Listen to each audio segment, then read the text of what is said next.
Good morning all. It was 4 degrees an hour ago, it's now about 11 degrees, so I thought no excuses, got to get out. 5 minutes up the road really from where I'm based, and it's the village of Thornhaugh, which sits in a sort of pocket of land between the A1 and the A47, so it's a sort of tranquil oasis of calm really between two very busy roads. So I've plotted out a nice looking circular walk around Thornhaugh, so I've never done it before. Thornhaugh, sorry, not Thornhaugh. I've got to get used to this. Thornhaugh. So yeah, I've never done this one before, but it looked quite fun on the map, so going to crack on. It's a lovely morning, and we're at Thornhaugh Church here. Dates back to 1100s, but like most churches around here, massively changed, upgraded, improved, whatever. In the mid 1800s, but it does date back to 1100 originally.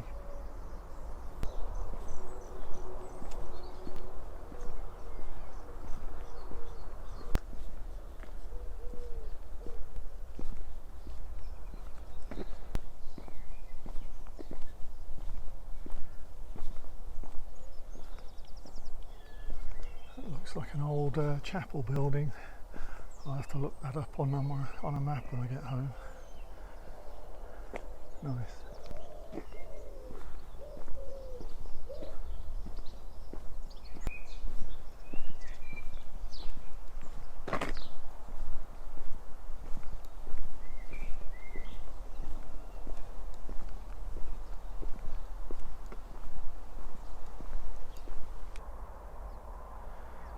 That's the old manor house at Thornhaugh. It's not a listed building for some reason. It's a very nice building though.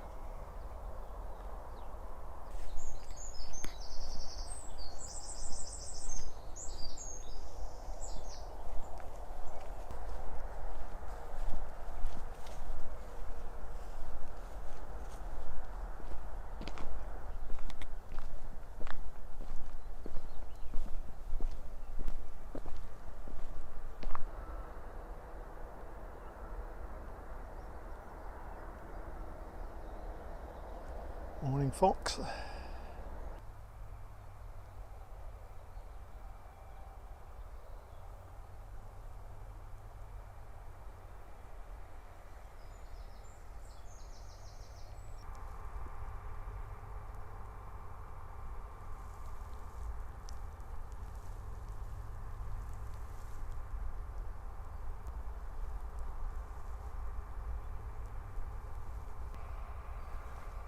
Apart from trying to work out how to pronounce this place, I've always called it Thornhaugh,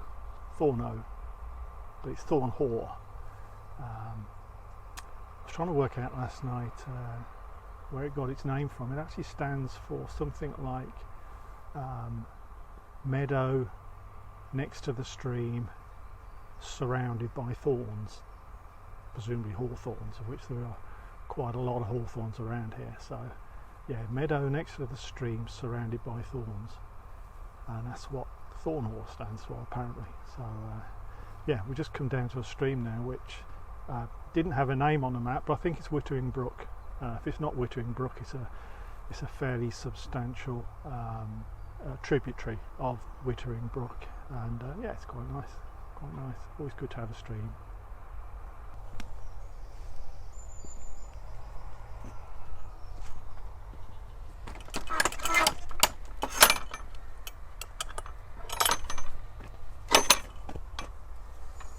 Good at opening gates.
the scent from these wild garlic plants is quite overpowering at this time of year. It's nice, and you only get it for a few weeks at the back end of spring, but yeah, very strong.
I saw these bumps and hollows marked on a map last night. I have no idea what they are or where they've originated from.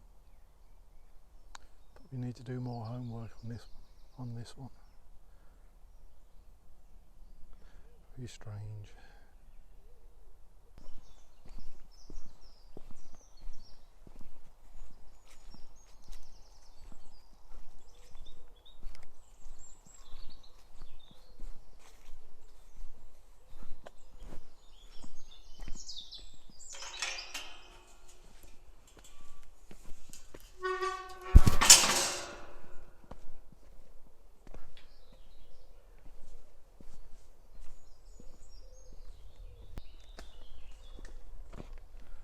We're heading down now between Abbotswood on the left and Lound, L-O-U-N-D, Wood on the right. I do like to sometimes wander off the beaten track, especially when it comes to woodland. There's always more interesting paths just alongside you, but there's no way we're going off piste today because there's fencing everywhere. Razor wire, electric, heaven knows what. They clearly don't want you to venture off this well-trodden footpath, unfortunately.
I like my streams. Don't usually see waterfalls. That's a waterfall, proper waterfall in Peterborough. Brilliant.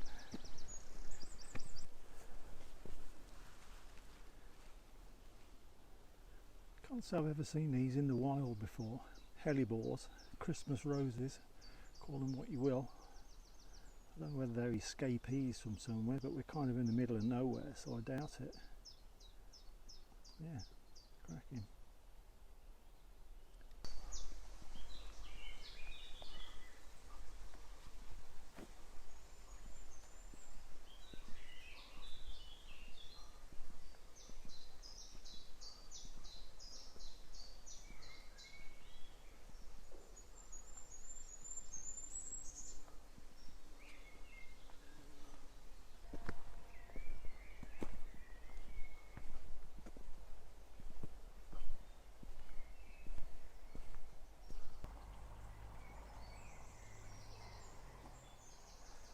Coming down now alongside Wittering Grange.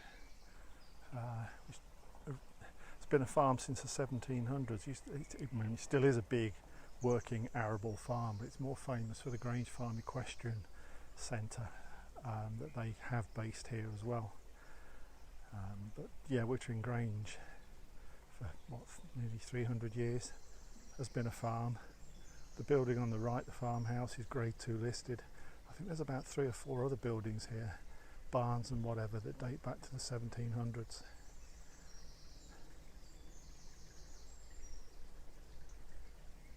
Very well landscaped.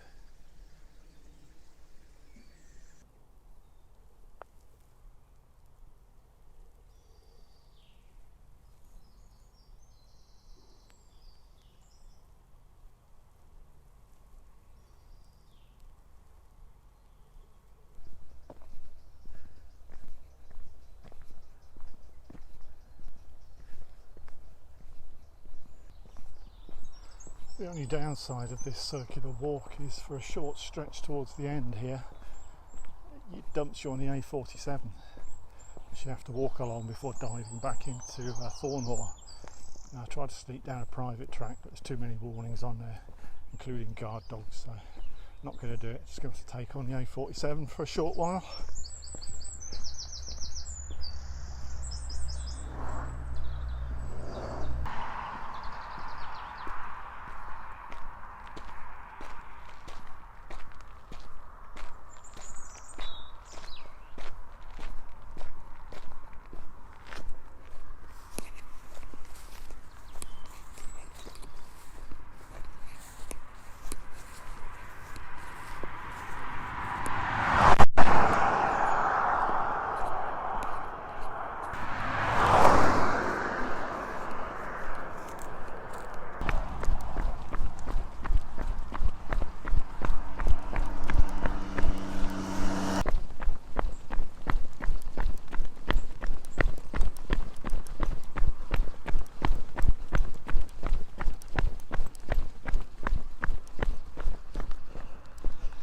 Woo!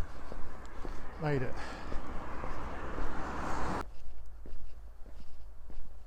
Just coming into the edge of Thornhaugh now. This is Oak's cottage, and I know nothing about Oak's cottage. Going by the chimney stack, I'd say it's quite old, but yeah, I don't know. It almost looks like a gatehouse to something bigger, but there really isn't anything bigger.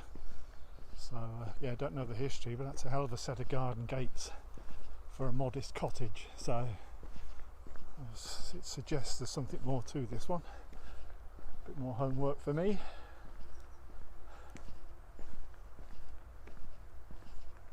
Tremendous gates.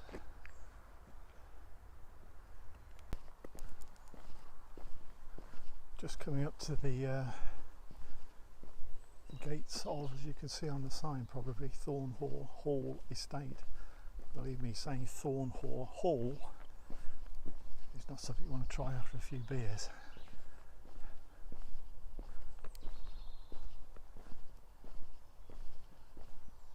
Don't really see anything from here. As I've said before, these big stately homes are designed not to be seen really, and it's behind the tree line at the back. so you can't see the hall, but I do have pictures, old and new, of the hall. It's quite a fantastic looking place, so I'll put a few of those up now.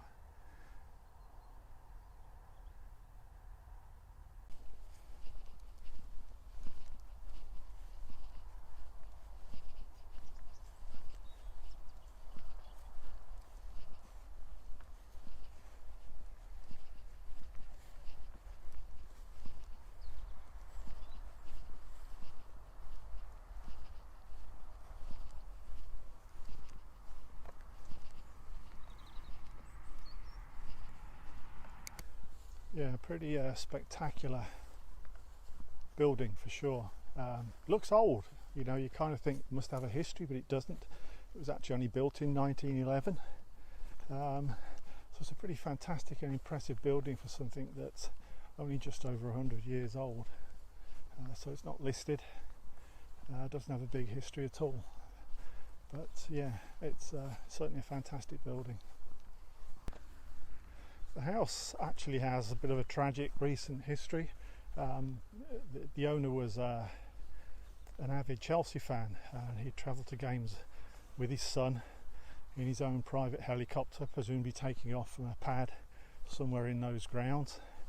And he'd been up to Liverpool and was on his way back, and the helicopter crashed. I think it was in Bedford Purlius Woods, which is nearby. Might be wrong about the detail, but I think it was Bedford Purlius.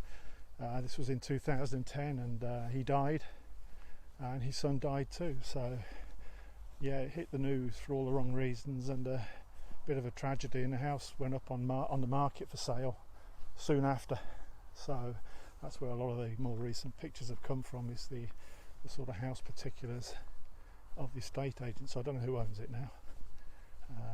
Someone with a lot of money, I would suspect.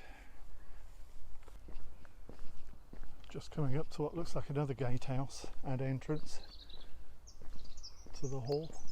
May actually be a better view from this one. I may have been looking in the wrong entrance previously.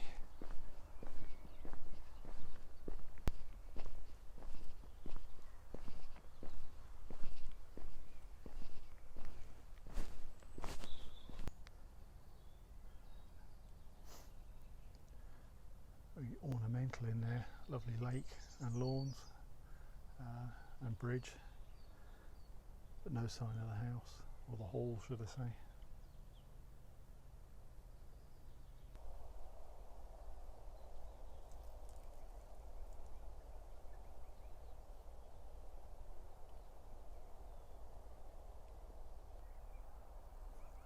You can certainly see where the name of the village Thornhaugh is derived from.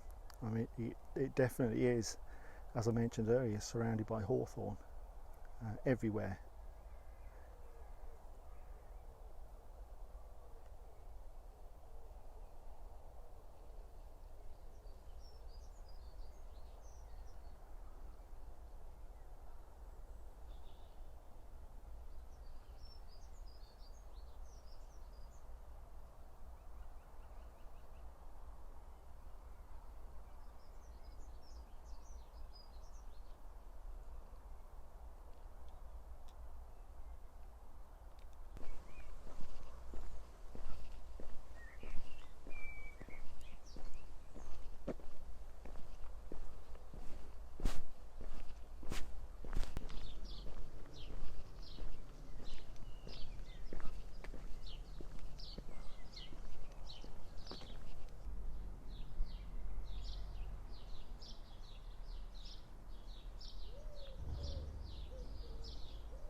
Just been reading a notice board, and apparently this is the manor house, not the building I was suggesting was the manor house.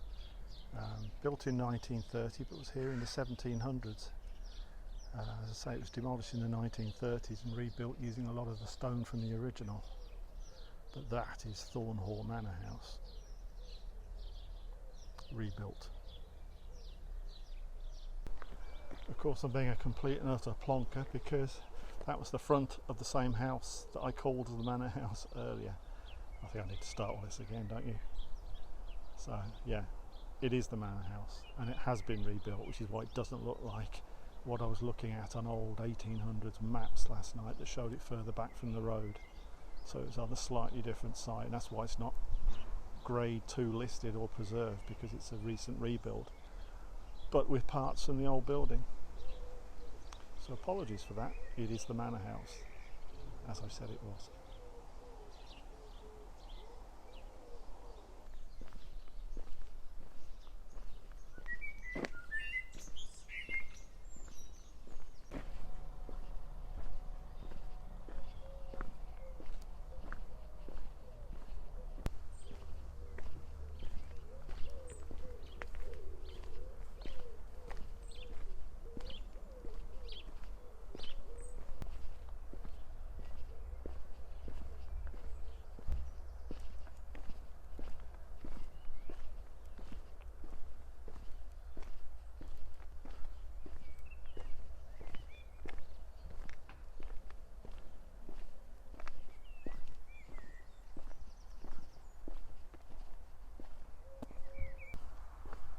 There you go, back where we started.